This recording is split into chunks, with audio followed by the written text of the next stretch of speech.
may aral ka, hindi mabasa. Bakit? Huwag ka magagalit, kapatid. Saan mo nabasa yung 3 itlog? Sige, basahin mo. Basahin mo. Kung talagang mananampalataya ka sa Diyos at may paggalang ka sa kaluluwa mo at sa kaluluwa ng kapwa mo, hindi ka magtuturo ng hindi mo mababasa sa Biblia. Asan yun? Basahin mo. Nakikiusap ako sa'yo, basahin mo. Yung 3 lundag na malalakas. Hallelujah! Praise the Lord! Hallelujah! Praise the Lord! Hallelujah! Praise the Lord! Asan yun? Asan yung basahin mo?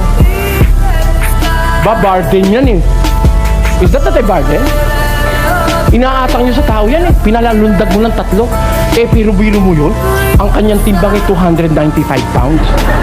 Palulundakin mo lang. Hallelujah! Praise the Lord! Hallelujah! Praise the Lord! Pagkatapos lumundag eh, nahilo na yung babae. Natuluyan, na-atake. Ano nga yun? Okay, magagalit. Totoo, sinasabi ko eh. Basahin mo. Asan yung 3 lundag? 3. Isang lundag, isang itlog inom. Saan yun? Tayo, mga kapatid. Tayo naman tayo. Di ba? Di ba totoo pag sinabi tumayo, tatayo tayo? Oo. Pagpasalubungin na yung assistant pastor na kagalang-galang, tatayo. Ha? Nakaupo eh. Pag pina-introduce na yung assistant pastor, tatayo na.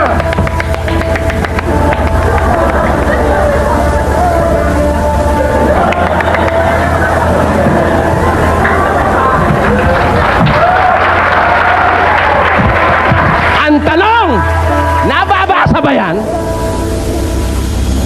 Tinuro mo sa miyembro mo yan? Hindi nababasa? Hindi ba cargo di konsensya mo yan sa Diyos? Sabi ng Diyos, kung magtuturo ka at maghahanap ka ng totoo, saliksikin mo sa aklat ng Panginoon. Basahin mo. Kahit isa sa mga ito, hindi magkukulang. Walang kulang kung magbabasa ka. Pero, pag yung sinasabi mo, hindi na mabasa, hindi na yan kulang. Dagdag mo na yan dahil hindi na nababasa. Amen?